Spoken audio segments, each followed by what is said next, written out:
You know what's interesting about ancient human civilizations is that if you look at them at just the surface level, you can see some common threads that weave through these diverse cultures despite them being isolated from one another.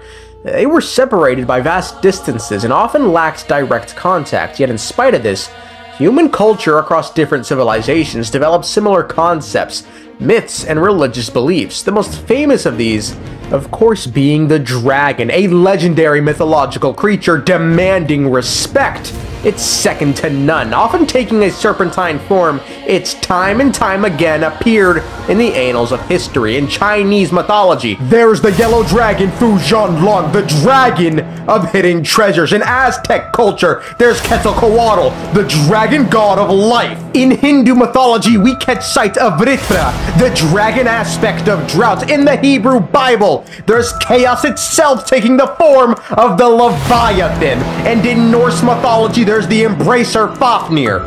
Each dragon leaves an unending mark on their respective cultures that echoes through the epochs. And then there's Teyvat's dragons. Let's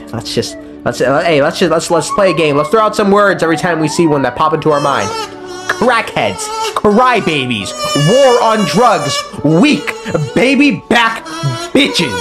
Boy, at least we not getting stupid in mathematics class. Alrighty then. Anyway, this was all done to show that prevailing concepts in one culture can be recognized by foreigners even if its meaning is different. So for instance, if we pluck a dude from like fucking ancient India who's familiar with Vritra and present to him a drawing of Fu Zhanlong, I'm sure he'll have some understanding of what's going on here, even if he doesn't get the whole thing. At the end of the day, it's a giant serpent that no doubt has awe-inspiring power, but whether that person would be able to discern whether Fu Zhanlong is friend or foe is a bit up in the air. But you know something that's again a prevailing concept in many cultures around the globe, but has an almost universal negative connotation surrounding it? A blood moon. Now this probably has something to do with the fact that nearly all ancient cultures were scared shitless of a lunar eclipse, bro. They saw that shit in the sky, or they saw the fucking lack of it, and just went, where, who the fuck just took the sun, my niggas? Them niggas, they thought the fucking earth was ending. They always thought something was eating the sun, funny enough. Now toss in the fact that the color red is usually associated with blood and death, and we can see why some people, like the Aborigines, thought a blood moon meant the fucking moon man was rising from the dead. Moon man, huh? That motherfucker's getting fritzy over there in Australia, man. This is all to say a blood moon or a crimson moon is usually meant to symbolize doom, destruction, and great change. It's not a particularly hidden meaning thanks to nearly every ancient culture having a fucking stroke when the blood moon occurred, and as such is relatively widespread. But why say all this? Why am I sitting here yapping about all this shit? It's because I wanted to justify my lack of a response to this scene right here. Made it out, did you? You're stronger than I expected.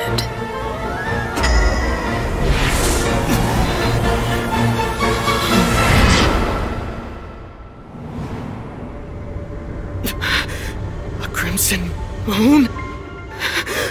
You see, a lot of people took the Traveler's reaction to the Crimson Moon to mean he is familiar with the Crimson Moon dynasty in some way, shape, or form, while I didn't. Hey, I just thought he was familiar with the meaning of it and thought that he was like, he thought he was like 3 seconds away from being slept. Hence why he's shaking like a little bitch. Yeah, but fuck it, we can explore the idea. It's always fun to do that. So part of my rationale for my interpretation of the scene stemmed from the fact that the Traveler is, like their name suggests, a traveled person and have picked up on their experiences on other worlds. So here in Mondstadt, alchemy is practiced out on the streets? Is that so strange? In many of the worlds I've been to in the past, alchemy has always been a secretive art. Watching alchemy being practiced as a part of daily life is like being in a world where people have 3 stomachs. Teyvat's day and night both seem particularly short. The skies here are full of stars, but they aren't the same as the ones seen from my home. As such, given the prevalence of the blood moon in all facets of history, I figured they just know its meaning and recognize it when faced with one. Now naturally, the Crimson Moon holds a uniquely special purpose in Teyvat's, one that gives it a specially ominous meaning, given it's the name of the lost Conrian dynasty that existed around the same time as the Archon War, a dynasty that was very interested in alchemy and the search for descenders, of which the Traveler is. They fell by unknown means, but one thing is alluded to, and it's that they and the succeeding dynasty, the Eclipse Dynasty, were not on very good terms. Quotes, Chuck pursues gold, and this time inopportune, the eclipse is swallowed by the Crimson Moon. In Chinese, the latter phrase is better translated as, the Crimson Moon took revenge on the Eclipse Dynasty. Now, naturally, the image of the Crimson Moon was widely prevalent during the cataclysm that brought down the fall of the Eclipse Dynasty. We see it in the We Will Be Reunited trailer showing the twin witnessing the disaster. We catch sight of it again in A's plane of Euthymia, which was inspired by the things she saw during the cataclysm. And finally, the last Crimson Moon reference we get, unless I missed one, which is, it could be possible.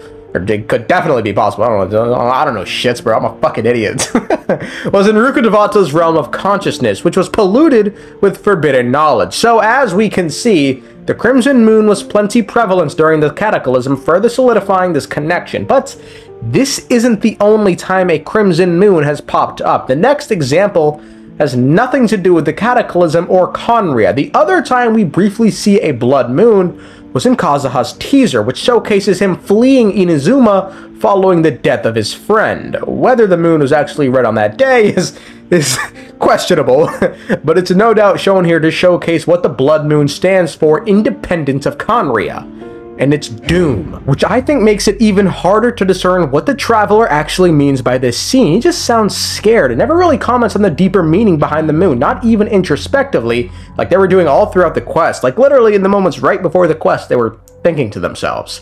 Him making note of it is something I feel like anyone would have done. It's an ominous image he may have thought could have been foreshadowing his death. I mean, it was just daytime in the run-up to the scene, but then he gets, like, domain expansion on, and out of nowhere, a Crimson Moon appears. I think a fucking banana could have appeared, and he would have made note of it. So, a banana. But then you gotta be scared for a different reason, because Arlecchino looks like a top, and I was... Now, as for whether it's possible they could be familiar with the Crimson Moon, I mean, sure, anything's possible. We know after Awakening, the Traveler has been combing through all sorts of materials trying to garner information on the Cataclysm and Khaenri'ah itself, but it seems like it was to no real avail, seeing as everything Dainsleif speaks is gospel to them. We also know they saw parts of the Cataclysm, confessing to Dain they saw a sea of flames, with their character story 1 further backing that they did indeed witness part of the Cataclysm in Khaenri'ah.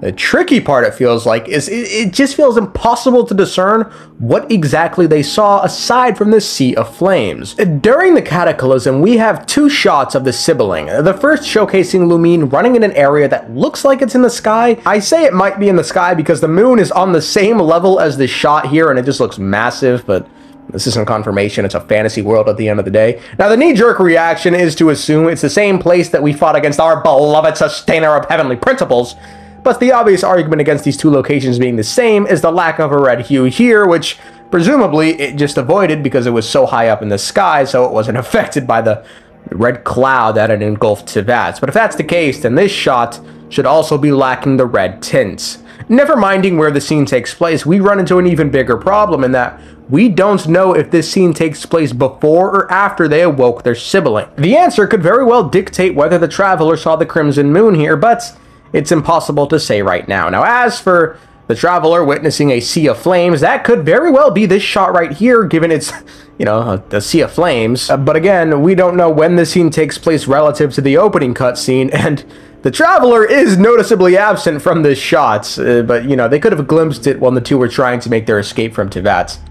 Keep in mind, these are cases by which the Traveler could have caught sight of the Crimson Moon on that day, and none of it is definitive, never minding the fact that I'd have no idea how they'd be able to discern its meaning unique to Teyvat's by way of the Crimson Moon Dynasty. I highly doubt the sibling just sat here explaining the historical political landscape information necessary to gather a fucking nuanced understanding of the intricate interplay between societal forces, institutional frameworks, and ideological currents that shaped Khaenri'ah to get the twins to where they are right now, whilst they were escaping from certain death. Unless the conversation was just like, oh my god, what are we doing in Teyvat? Ah, that damn Crimson Moon Dynasty. Crimson Moon? What's that? Not now! I'll explain later. Right now, we need to leave this planet first. In which case, yeah, fair enough, I guess.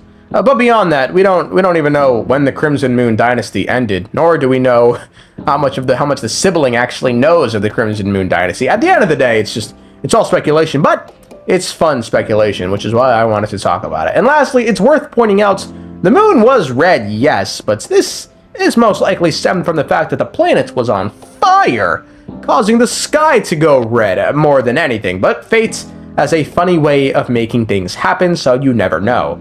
At the end of the day, the Eclipse Dynasty was swallowed by the Crimson Moon.